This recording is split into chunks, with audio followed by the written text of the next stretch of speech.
ఏమే చెల్లి, ఒక్క పని చెప్తాను, చేసి పెట్టవు? అడగడం ఎందుకే? అయితే చేస్తానను. చేయకపోవడం ఎలా వస్తుంది? చేస్తానని చెప్పే చేస్తున్నానా చేసేవన్నీ? ఈ గుడ్డరేఖ కుట్టి పెట్టాలి అంతే. అలాగే దీపాలు పెట్టేటప్పటికి తెలిసిందా? ఇవాళ నా వల్ల కాదు సుమా, రేపు. ఇవాళ ఏం చేస్తావమ్మా? పెద్దక్క తన కూతురికి జుబ్బా కుట్టమని భోజనం కాగానే ఇచ్చింది గుడ్డ. ఈ పని తెమలగానే ముందది. పోనీలే. అదేమే అలా ఉడుక్కుంటావు? అక్కర్లేదులే. నేను కుట్టననలేదు, ఆ పైన నీ ఇష్టం. కుట్టనని నోటితో అనాలా ఏమిటి? పైగా నీ ఇష్టం గాని నా ఇష్టమా ఏమిటి? నా ఇష్టమే అయితే నువ్వు వాయిదా వేయగలవా ఏమిటి? ముందు పుచ్చుకున్న పని వెనక్కి పెడితే అదేమంటుందో ఏమైనా ఆలోచించావా? కొడుతుందా ఏమిటి?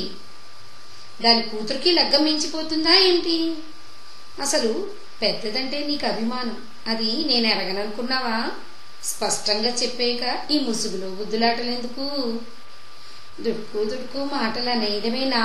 కాస్తేనా నా సంగతి చూడ్డం ఉందా? నీ సంగతికి ఏమమ్మా, వండాలా వార్చాలా?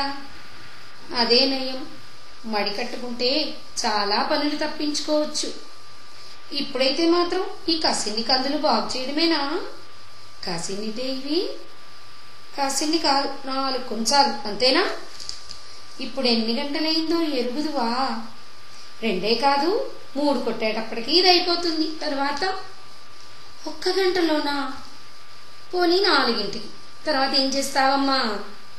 గంధం ఎవరు తీస్తారు? అదెవరికే? బావ నిన్ననే వెళ్ళిపోయాడు కాదు? అమ్మకి నాన్నకిను. అమ్మ తీయమందా? అమ్మ కాదు, అమ్మమ్మ. అదేమిటే? అదేమిటే అంటే అమ్మమ్మ చెప్పడానికి. తప్పేం? ప్రేమగల తల్లులు ముద్దుల కూతుల కోసం పురమాయించుకుంటారు, చెప్పకుండానే ఎందుకు తీసావు కాదని. సబస్, పోనీ అరగంటలో అయిపోతుంది. అరగంటగా? 1 గంటకే అను. అప్పుడు మరో పని తగలకపోతే అక్క కూతురు జుబ్బా. ఎంత చెప్పినా చివరికి అదే మాట. కాస్తైనా సరసం తెలిస్తేనా?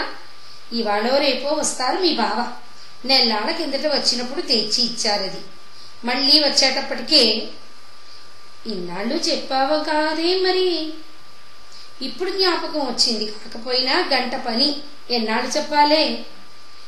ఈ మాత్రం మహాభాగ్యానికి నువ్వు గట్టిగా తలచుకుంటే అరగంటకే అయిపోతుంది. కుట్టి పెట్టవే. ఏమే చెల్లి? కుడతానన్నాను కదూ, ముందు కుట్టాలి. ఏది ముందైనా నాకొక్కటే.